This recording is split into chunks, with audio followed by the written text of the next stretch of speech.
This presentation on identity-based behavior is going to go over the basics of identity theory. And to reiterate, identity-based behavior is behavior that is based on identities rather than rationality, the goal-seeking behavior that is assumed in economics and game theory. So this presentation is going to give a quick overview of the foundational theories of identity theory. So Sheldon Stryker is one of the big names, and he talks about symbolic interactionism and, but he's in identity theory. And in his book on this, he said, the prototypical question of identity theory is why on a free afternoon do some persons play golf with friends and others take their children to the zoo? So what we're seeing here is identity theory isn't just about identity, or at least the parts of it we're looking at here. It's about how identity is wrapped up in behavior, right? Why do we do this? Why do we do one thing and not another? And the short answer, right, if we want to go just quickly, the short answer is, hey, people have self-meanings they attach to the roles they play in relationships with others. And when push comes to shove, right, when they have to act in the world, they behave in a way they think is consistent with the role that is most salient, most important to them or relevant to them in that situation. So on a free afternoon, right, and here's the idea is that someone has a very wide choice. Someone may play golf with friends or take others to take their children to the zoo. And the answer that identity theory is going to come up with is going to involve the identities that person has, right? So what identities or relationships are going on with their friends, right, versus their children? And identities are very often associated with roles that people play. And people will go play golf with their friends because maybe they want to be a good friend, if that friendship is an important part of their identity, right? And so these are my friends, and it's important for me to be there for them, ride or die. And what's the relationship they've got? What do they see as their role with this person?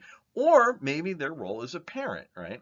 A good parent takes their children to the zoo, right? This is where we're going with this, right? And so that's the overarching view. And I got to point out, Stryker notes, right, when he introduces this, he says, we're trying to explain this theory when alternative courses of action are reasonably open. And to my mind, this very much distinguishes identity theory from rational choice theory, game theory, economics, where it's assumed that people have, in those theories, it's assumed that people have preferences, right? In economics, you assume everyone wants more wealth. In broader game theory, it's just that people have preferences over the available outcomes, and they try to get the most preferred one. But their preferences are, we don't question them. They just exist, right? They define the individual, and there's no question about them. What's interesting in that case is how do you go about achieving your most desired result, right? Or how do you maximize your benefit in that situation? It's very strategic. That's the point, right? It's about strategy and about trying to achieve things that are not reasonably open. And in this case, Stryker is talking about, alternative courses are reasonably open. This is kind of it's just a choice, right? I can do one thing or the other. And there isn't a big difference or a strategic problem, basically. And he's going into why, if we put it in rational choice terms, why does one person prefer to do one thing and another person do another? The origin of preferences, although they would not put it this way, that's kind of how I see it fitting here, right? So this is therefore, in a lot of ways, a non-rational thing, even though no one's acting as we would think irrationally, erratically, or weird in any way, but it is we're not focused on achieving a goal. There isn't the strategy aspect to this. Now, identity theory, obviously, identity is a big part of this. Identities are the self-meanings people attach to themselves. There is an internal component to this, but there's also a social component that very often is talked in terms of reflexivity, right? That we define ourselves vis-a-vis other people, and we, we have reflexes, we react to the society, and very often how we're treated by other people has an impact on how we see ourselves. And now there is kind of a point of view of, oh, well, I need to be independent of other people and all their stuff. And they're like, yeah, that's fine. But honestly, it's social psychology. Okay. They're trying to figure out, these are the folks who try to figure out how other people affect us, right? How people are influenced by their social setting, that is, other people. And they note that identities get attached to roles, right? And they see most identities as being attached to some role you play in society, and therefore relationships you have with other people.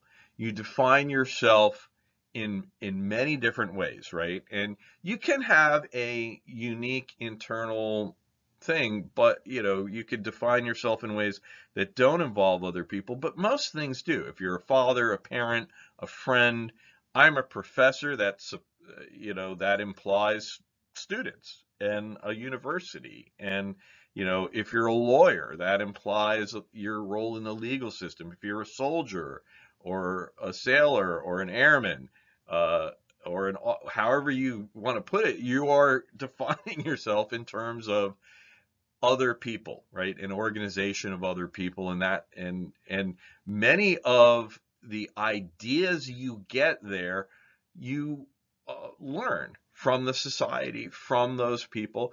You do interpret them. You do have idiosyncratic components to it, but in a lot of ways, if you're a parent, you have a conception, there's a social conception of what a parent is, right? And so these meanings are not, you don't make them up by yourself. It's kind of like language, right? There's a shared commonality to it, right? Even though there are idiosyncratic components, you aren't an automaton following the rules here.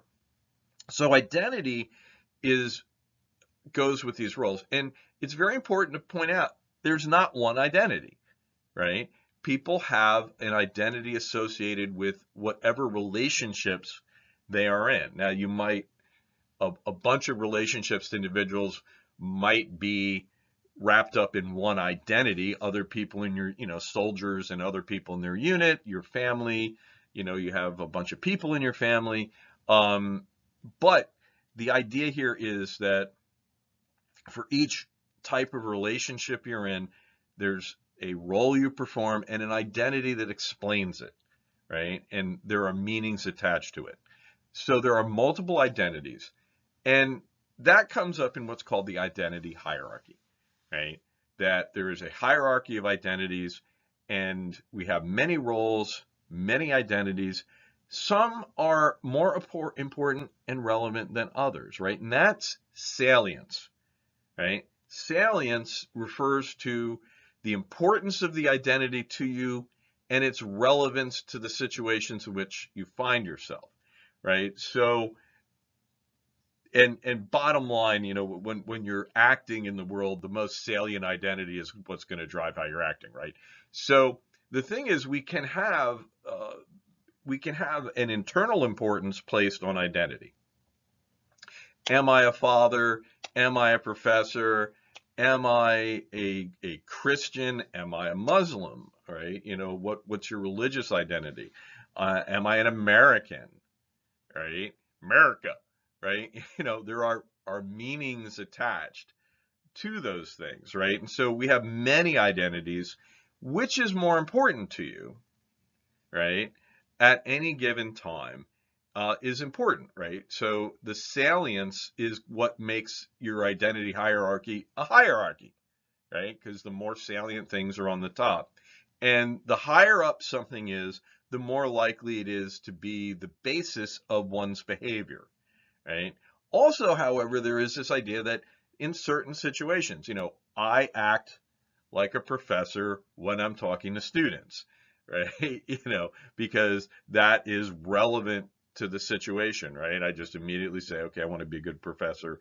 Um, However, sometimes other identities can be important in interplay. And multiple identities, that's weird, right? Usually we're going to get into, there is an identity you pick, but we just want this idea of individuals as this bundle of identities that uh, constitutes them, right? And they have many different identities.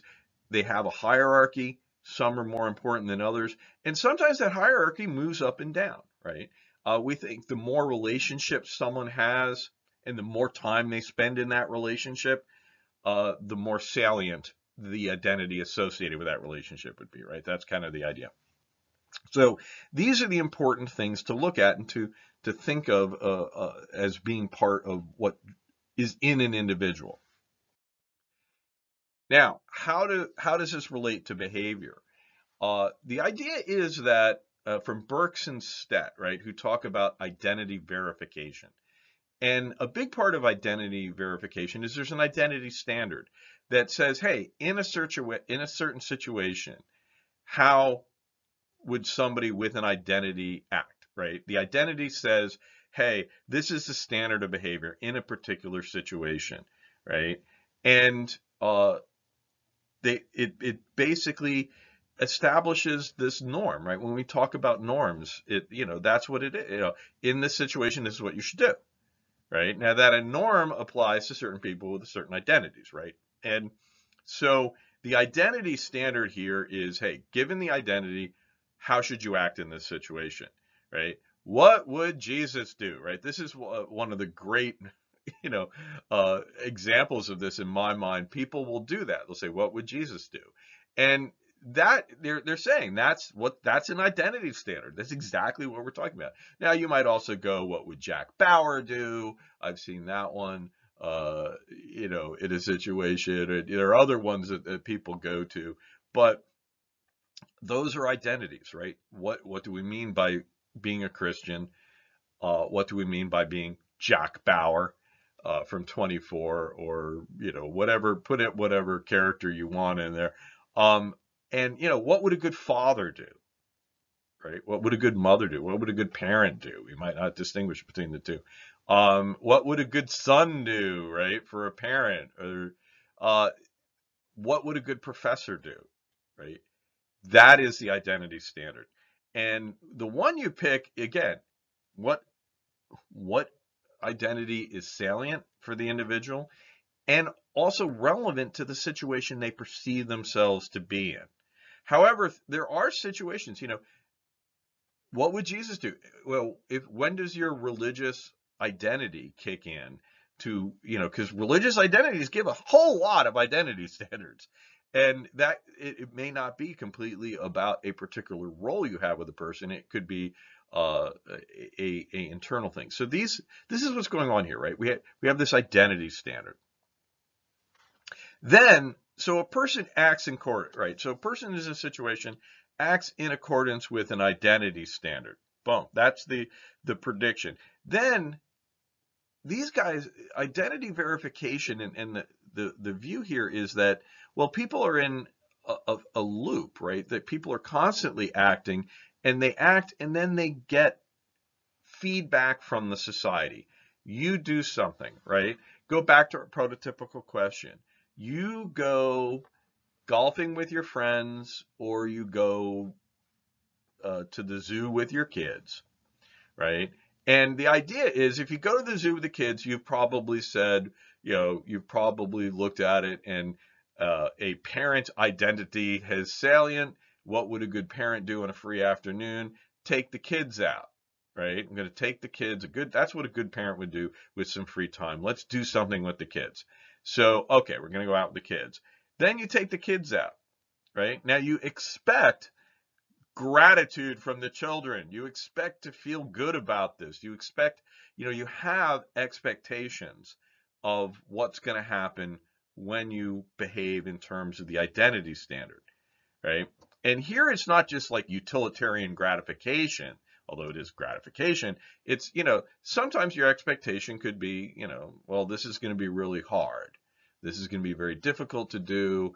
This might be painful, but it's the right thing to do, so I'm going to do it, right? Now, going to the zoo with your kids, I don't know if that's going to be painful, but it might be. Certainly going to Chuck E. Cheese was painful. Anyway, the point is that you are going to get feedback, right? And these are often considered to be reflected appraisals from people, right? Because again, it's social psychology, right? So there's not just how much you enjoy going to the zoo with the kids, there's that reflected appraisal, right? Do the kids say, gee, Dad, you're great, right? Do the kids whine and moan? Does your other, if there's another parent, right? Do they say, do they look at you, this is great, I'm glad we did this, right? These are the things that this is the important feedback, the reflected appraisals you get from others, right? And they often call these people reference, social reference, because you look to them to kind of say, okay, how am I doing, right? And so you get this feedback. And so if you take your kids to the zoo and you get the feedback you expect, then your identity is verified. Unfortunately, that's not always the case. You can have a situation where you get non-verification. You go, you do what's expected of you according to this identity, your understanding of the identity standard and your read of the situation, and you get, the kids are unhappy, they want to go and you're not getting the feedback you expect. The reflected appraisals from these other folks in the society don't match your expectations. You aren't getting, in this case, positive feedback, what you would expect based off of the identity standard. When this happens, this really is, Berkson-Stet will say, this is really bad. This is, you get negative emotional reactions to it, and it can create stress because the world is not working right, right? And it's seen as being the interruption of a loop and a system. And so they say that actually, they measure it. People actually get stress and negative feelings from this. So I mentioned it as part of a system. Burke talks about this a lot in terms of kind of saying, okay, here's this whole control system we have, right? And so in this, here we have this diagram here, and it's a loop, right? It never, because you're always in society, you're always reacting. And it goes from the person to the environment, and the environment here is very much seen as being social, being other people. So you're in a situation, if we start at the top, you're in a situation, you have an identity standard from whatever salient identity is there, and you compare it. You have this comparator. You compare the standard to where you are, right? And you say, okay, is this situation fit? What would Jesus do? Is this a Good Samaritan situation, right? I got this story about the Good Samaritan, right? How do I act? I've got, or maybe your identity is your parent identity. Well, what would a good parent do in the, I don't have every situation spelled out. I have to compare the situation I'm in with my perception of this standard, and then I take an action, which is seen as being meaningful behavior, right? I am acting based on this identity standard, so that creates this output, right? We go to point A. Then that output goes into the environment through the social situation, right? And produces reflected appraisals, right? From other people, from your reference, which then become inputs to the individual, right? And affects their perceptions, perceived self-meanings, right? And so it can have an effect. One, it has the negative effects that I talked about. If, well, first of all, they're very positive effects if identities are verified. If your reflected appraisals match your expectations based off of your understanding of the identity standard and all that, then you feel good about yourself, right? Hey, this worked. Yes, I did the right thing. This is what I expect to get. the world is good, right? The world is working the way it's supposed to, right?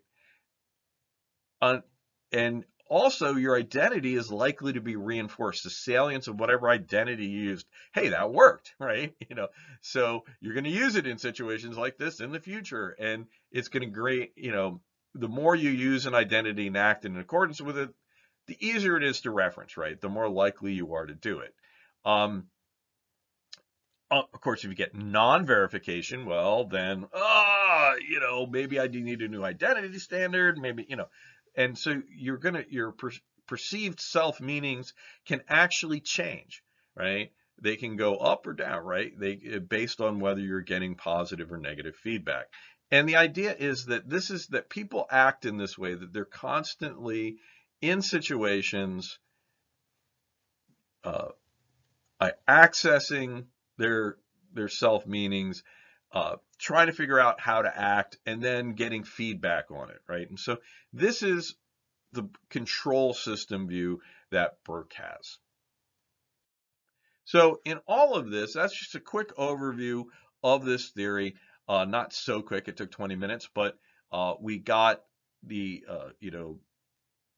the graph I just showed you, the chart, the figure I just showed you came from Burke's 1991 paper.